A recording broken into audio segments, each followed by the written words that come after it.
Hey everybody, thanks for joining me this week. This time we're going to be looking at how to emboss text on a curve or arc in SolidWorks. It's pretty straightforward, it's only going to take a couple steps, so let's get started with it. You might be trying to make a part similar to this where we want to have our text actually wrapped around the curve or follow the curve of our part that we're making there. So I'll just go ahead, delete this, and we'll start from scratch. We'll first start out by making a sketch on the face that we want to have our text on. From here, I'm going to use offset entities. I'm going to select this inner edge because I want my text to be a specified distance away from this edge. I'm putting 2 millimeters. From here, we're going to add in a vertical line as well as an angled line going from our origin to our offset arc. From here, I'm just going to add in a 45-degree angle, arbitrarily for now. I'm going to use mirror entities, and I'm going to mirror this line about this vertical line. From here, I'm going to use trim entities, and I'm going to trim away this excess. And then I'll just select everything, right-click, and use construction geometry.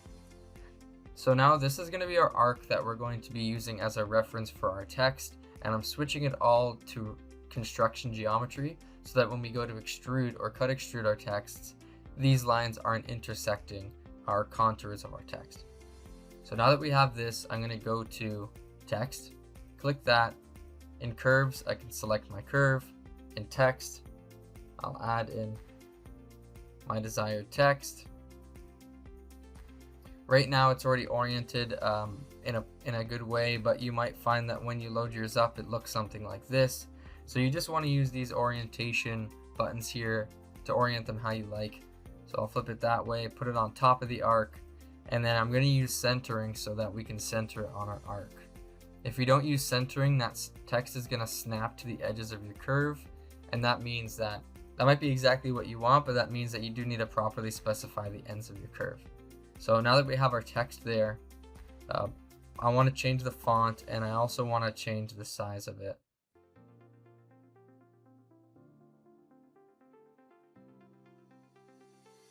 So I know that's the font I want to use, and I know that's the size I want to use.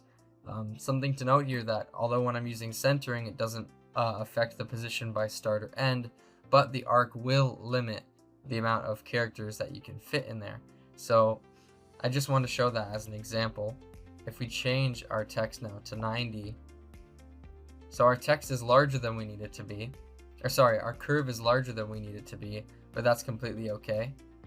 In this case, we're using centering, so it's just going to center on the arc. So key there when you're making an arc for your text, that you can oversize the arc and that won't ever be an issue, but if you undersize it, you will be limiting how much text you can put on there. And just as a reminder, if you are adjusting your text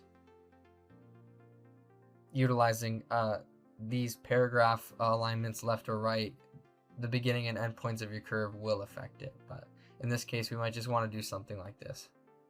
And from here, we can go right to our extrude, or if you're going to use a cut extrude, and automatically it should identify all of the contours that you're trying to do.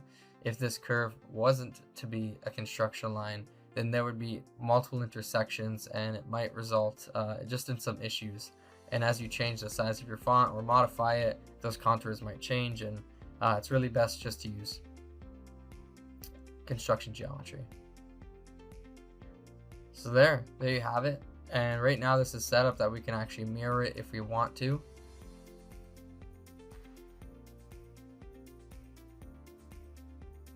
And there you go. So now we can create embossed text wrapped around a curve that can be mirrored on both sides of our part. Really simple and straightforward. I hope this was helpful to you. And if you want to see more videos like this, just let us know in the comments. Thank you guys so much, and have a great day.